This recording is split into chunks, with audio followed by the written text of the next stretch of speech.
My overall job in Healthy Start is to assist expectant mothers with overcoming their life challenges, such as psychosocial stressors, lack of finances, housing issues, transportation issues. A typical day for me in Healthy Start begins with me coming in and looking over my schedule, calling and making appointments. Usually I see about 3 to 5 clients a day. So initially, when I meet with my expectant mothers, we sit down to develop a plan of service in terms of what we're going to do. Then there are the follow-up visits. During those follow-up visits, I am monitoring them in terms of what we discussed at the initial visit. One of the main topics that I work with my expectant mothers on is learning skills and techniques to manage some of the stressors that they exhibit, such as lack of finances. They have housing issues. Transportation is a big issue. And as I said before, some of them present with depressive symptoms. I work with them a lot on relaxation, teaching them ways to help them relax. We talk about diet, we talk about exercising, things to help them cope with their current situation so that things don't spiral out of control. Um, I work with my moms also on parenting skills. We really focus on making sure that the baby's gaining weight, making sure that the baby is getting enough to eat, things of that nature.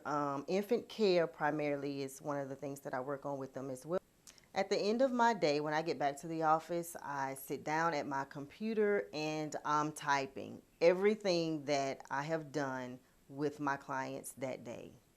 The hours that I work are Monday through Friday, typically 8 to 5.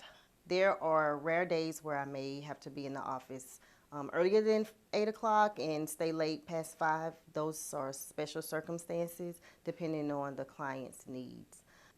The stress level with this type of job varies. Sometimes stress can be really high, sometimes it can be low, just depending on what is going on. Stress can also, in my day-to-day job, can be difficult for me. Um, Oftentimes I tend to take what is going on with my mom's home with me. I have I have worked very hard to learn how to leave some stuff in the office and not carry it into my personal life, but that is extremely difficult. Sometimes their situations are traumatic and it increases my stress level. So I also try to practice relaxation techniques myself so that I don't get burned out in this type of job.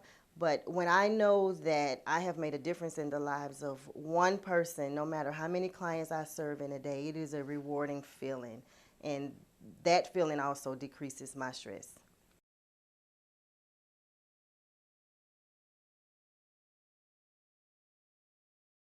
If you're interested in this type of work, I recommend that you get a bachelor's degree in psychology and definitely further your education by obtaining a master's degree in counseling and psychology, or you could get a master's degree in social work or any social science field would be great. A license in mental health counseling once you complete your master's degree, or a license in social work will also be great. Also, a certification that I recommend is obtaining a certification as an addiction specialist, as oftentimes we have mothers that presents with a history of drug use. They continue to use drugs through their pregnancy, and they also continue to use after the pregnancy. So that is very important, and I do recommend that addictions specialist certification.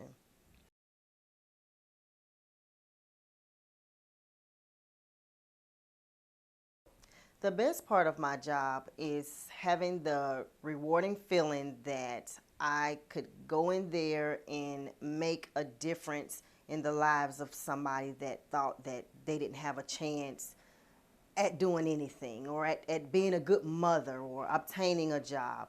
The feeling to leave a home knowing that I've given this mom some advice, some tips, some strategies to help her overcome at least one of her life challenges. It's a rewarding feeling.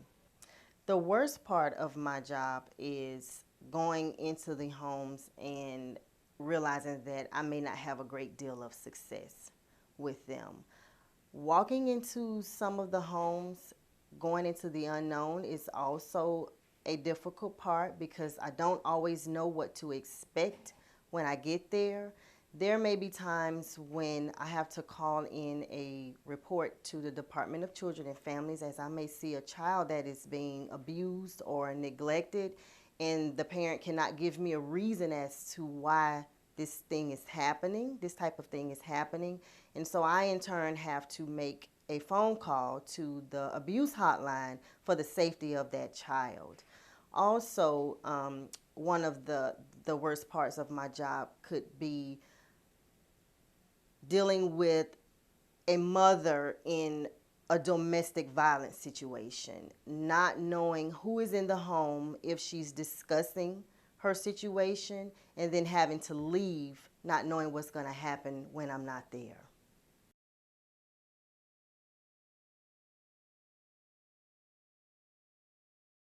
If you are considering this field as a career, some of the things that you may want to consider is learning how to interact with diverse populations, learning how to engage with diverse populations.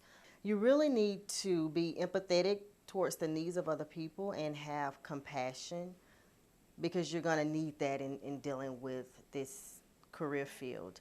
I encourage you to volunteer in your community, such as with a crisis line or at a local mental health agency or even at the hospitals, in terms of learning how to interact with, different diverse populations.